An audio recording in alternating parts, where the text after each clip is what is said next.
Jadi begini Mbak Maido, hari Jumat pukul 1 siang ketika orang-orang selesai melaksanakan sholat Jumat.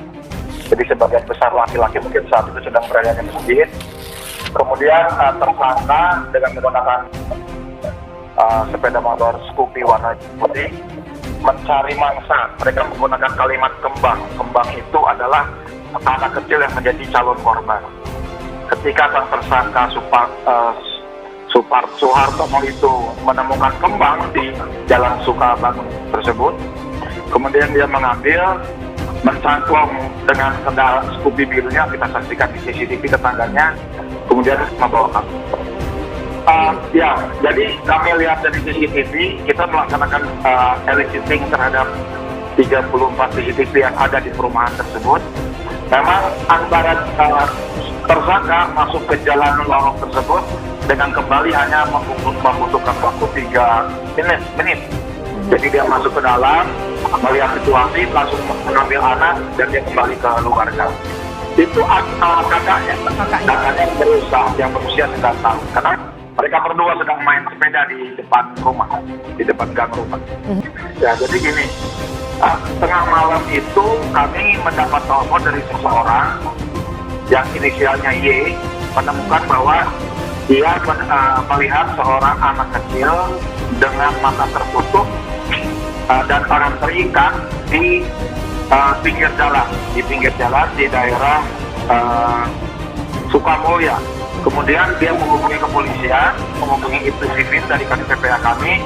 Ibtu Vivin mengambil Ananda DI, kemudian dibawa ke kantor.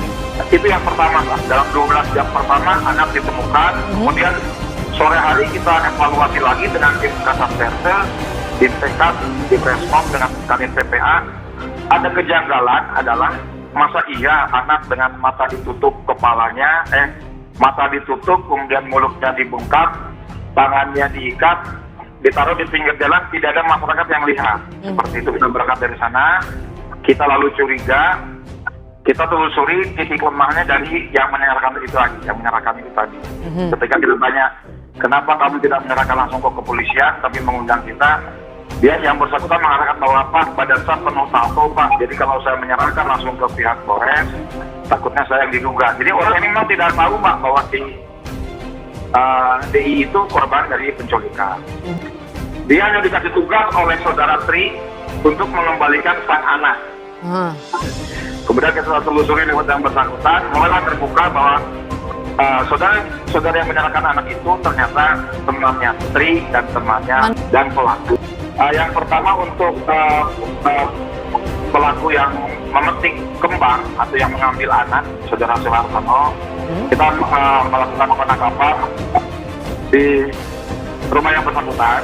Kemudian, jadi Suhartono fungsinya adalah mengambil anak atau memetik kembang. Setelah itu, dia serahkan kepada Tri lah yang membekap anak tersebut di rumah kosong, rumah yang benar-benar jauh dari kanan kiri.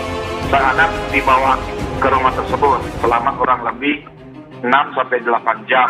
Setelah itu, kita dari Polres Klaten mengembangkan 3 penyidikan, Pak. Yang pertama adalah scientific investigation. Kita melihat seluruh CCTV yang ada di perumahan tersebut. Kita melihat CCTV yang ada di Command Center Polda Sumatera Selatan. Yang kedua, kita melakukan penyelidikan secara manual, bertanya satu persatu dari mulai RT, RW, keluarga korban, orang tua korban. Yang ketiga, kita melaksanakan penyidikan media sosial. Jadi sosial media, do your magic. Kita sebarkan juga bahwa ada seorang anak yang diculik.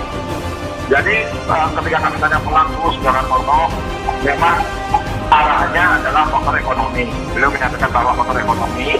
Ya, kemudian setelah tanya berapa lama kamu mencari kembang, yang bersangkutan tersangka menyatakan sudah 1 bulan dia keliling-keliling kota Palembang untuk mencari kembang. Jadi ini bukan proses yang dadakan, sudah mereka rencanakan. Akhirnya korbannya adalah anak dari itu. Mereka berteman, mungkin karena ini pengalaman pertama mereka juga, dibilang sindikat mungkin iya, calon sindikat, tapi mereka berteman memang untuk mencari uang tersebut.